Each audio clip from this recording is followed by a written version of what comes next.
It should really be no surprise at this point that Instagram has come out with yet another feature for stories. Now this one is really cool though, and I'm going to show you how you can utilize this feature to create cool templates that other people can share on their Instagram stories, and one that's just a good idea in general for you to use for your business.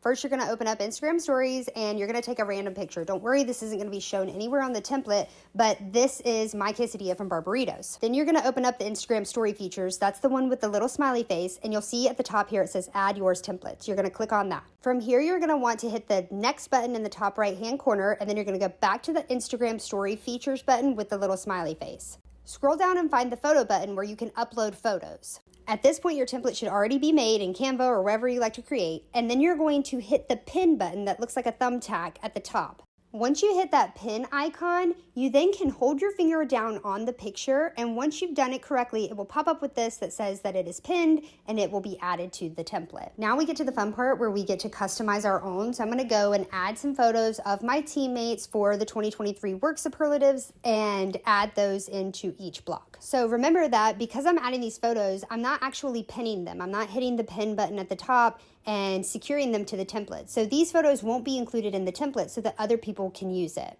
At this point, you're good to post and you can add it straight to your Instagram stories. When others are viewing your story and they want to use it, they hit the add yours button and they have a blank template ready to go.